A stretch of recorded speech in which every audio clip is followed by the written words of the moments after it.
Satu, dua, tiga. Izin, satu, dua, tiga.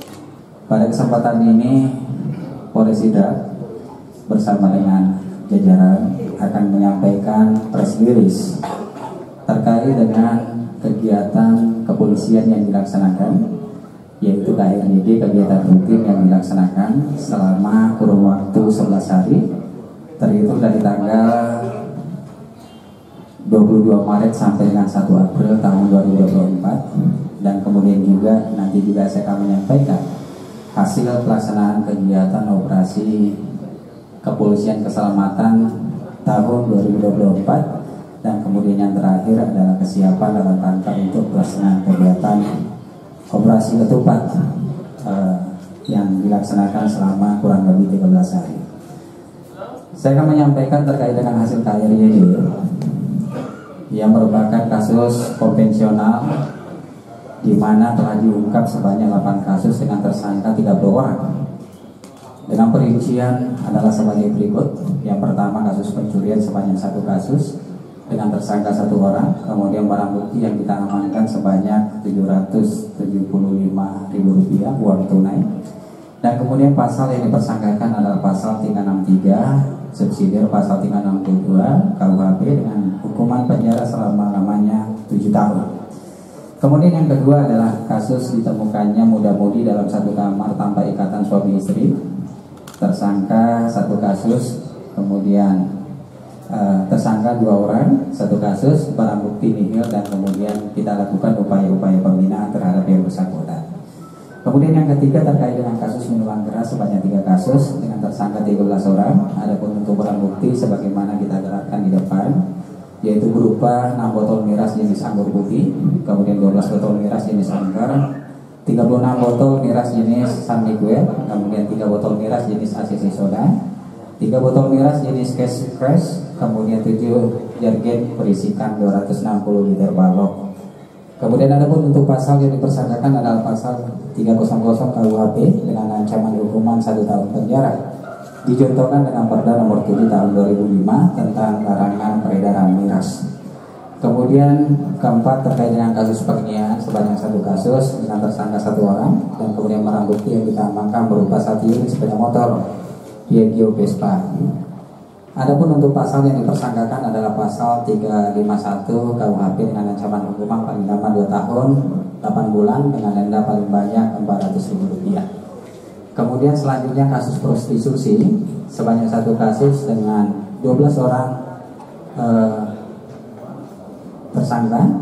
Dan kemudian adapun untuk pasal yang dipersangkakan adalah pasal 45 yaitu pasal 27 Undang-Undang Nomor 19 Tahun 2016 tentang perubahan atas Undang-Undang Nomor 11 Tahun 2008 tentang informasi dan transaksi elektronik dengan ancaman hukuman paling lama 6 tahun atau denda paling banyak Rp1 miliar. Kemudian kasus pencurian ternak 1 kasus dengan barang bukti 1 orang tersangka, dan kemudian pasal yang dipersangkakan adalah pasal 363 KUHP dengan ancaman hukuman paling lama 7 tahun. Kemudian selanjutnya adalah kasus transnasional narkoba yang juga kita laksanakan selama kurun waktu 11 hari selama pelaksanaan kegiatan rutin kepolisian yang ditingkatkan dengan jumlah kasus sebanyak 6 kasus, kemudian 8 orang tersangka dengan barang bukti berupa sabu-sabu 1,9961 gram.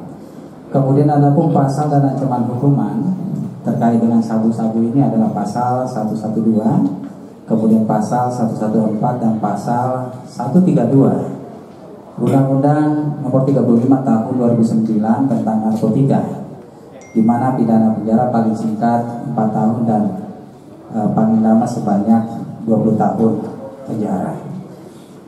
Kemudian selanjutnya saya akan menyampaikan terkait hasil pelaksanaan kegiatan operasi kepolisian keselamatan yang kita laksanakan selama kurun waktu 14 hari, terhitung dari tanggal 4 sampai dengan tanggal 17 Maret tahun 2024, di mana untuk laka lantas sebanyak 2 kasus dengan tersangka 2 orang. Kemudian untuk korban akibat laka lantas ini adalah luka ringan 2 orang.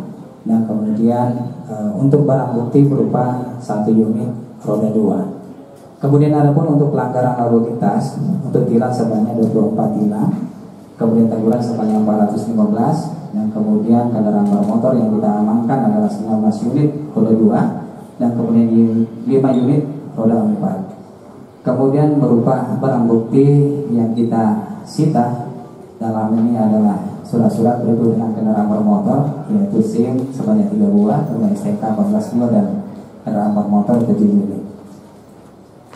Perlu kami sampaikan bahwa pelaksanaan kegiatan operasi keselamatan kepolisian ini yang kita laksanakan dalam rangka cipta kondisi untuk menjelang pelaksanaan kegiatan operasi kepolisian terpusat Ketupat tahun 2024 dalam rangka untuk menciptakan situasi keamanan ketertiban lalu lintas yang lebih baik, kemudian menekan fatalitas korban meninggal dunia, dan kemudian juga mengurangi angka pelanggaran termasuk juga kemacetan lalu lintas.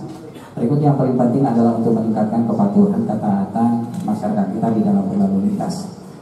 Kemudian selanjutnya kesiapan dalam pelaksanaan kegiatan operasi Ketupat tahun 2024, di mana baru saja kita melaksanakan kegiatan gelar pasukan bersama-sama dengan instansi terkait dari TNI, pemerintah daerah untuk menunjukkan kesiapan personil, kesiapan sarana dan prasarana termasuk juga cara bertindak di lapangan.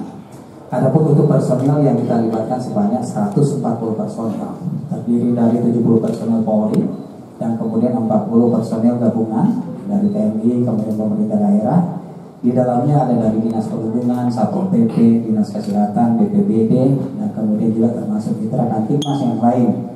Dan kemudian kita siapkan 30 personil on call, power on hand yang sewaktu-waktu untuk mengantisipasi adanya situasi kontingensi terkait dengan bencana alam, terkait dengan konflik sosial, dan termasuk juga kegiatan-kegiatan berupa terorisme yang memanfaatkan momentum pada saat pelaksanaan kegiatan operasi Ketupat yang kita laksanakan.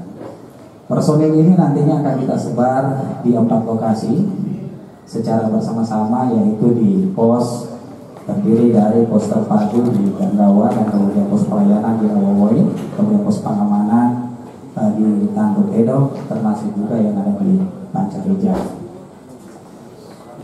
Kemudian sebelumnya sudah kita laksanakan kegiatan rakor lintas sektoral pada tingkat Mabes Polri, Polda, dan kemudian ditindaklanjuti pada tingkat Polres, dan kemudian dilaksanakan kegiatan latihan praoperasi untuk meningkatkan kompetensi cara bertindak di lapangan terhadap seluruh personil yang terlibat dalam pelaksanaan kegiatan operasi Ketupat ini.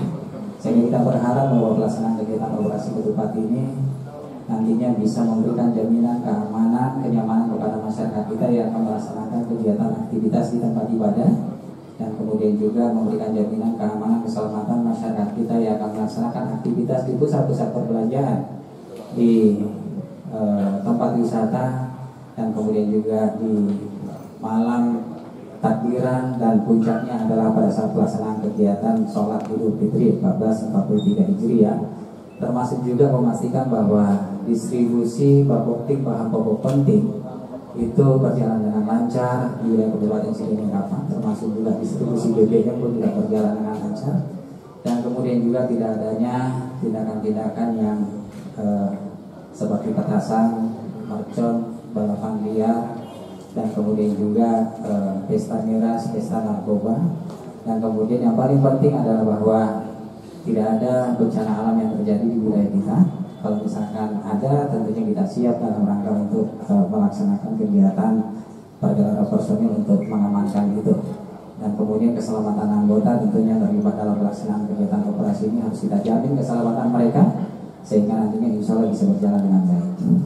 Kemudian yang terakhir yang perlu kami sampaikan bahwa pelaksanaan kegiatan press release ini merupakan sebagai salah satu bentuk komitmen kita bersama Polri, bersama dengan pemerintah daerah, dari Pak PJ Bupati hadir langsung, kemudian dari Dandim, Pak Kasih hadir langsung.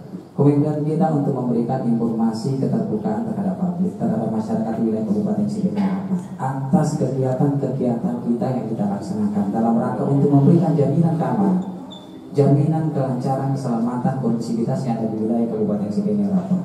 Sehingga saya bersama dengan Forkopimda mengucapkan terima kasih, apresiasi, penghargaan yang setinggi-tingginya kepada semua pihak, pemerintah daerah, kemudian juga TNI, kemudian tokoh agama, tokoh masyarakat, tokoh pemuda, tokoh perempuan, seluruh warga masyarakat Kabupaten Cirebon atas sinergitas, kolaborasi, kerjasama, dukungan aktif dalam rangka untuk menjaga iklim stabilitas Kamtibmas, iklim stabilitas politik di tahun politik ini. Sehingga alhamdulillah Sidrat masih berjalan dengan aman dan kondusif. Insya Allah apa yang menjadi ikhtiar kita ke depan dalam rangka untuk mensukseskan operasi ketupat, di mana adanya peningkatan eskalasi warga masyarakat kita, dan kemudian dilanjutkan dengan tahapan operasi mantap rata yang saat ini masih memasuki tahapan sengketa, dan kemudian kita sama-sama berdoa semoga itu berjalan dengan aman, lancar dan kondusif. Dan kemudian yang paling penting agenda di akhir tahun adalah pemilihan kepala daerah, tentunya menjadi komitmen kita bersama TNI, Polri, pemerintah daerah. Di hadapan kita ada Pak Ibu Bupati dan kemudian juga Pak Kasdir, berkomitmen bersama-sama dalam rangka untuk mensukseskan pemilihan kepala daerah sebagaimana suksesnya pemilu, suksesnya sekali yang kita laksanakan di wilayah Kabupaten Singkarak Pak.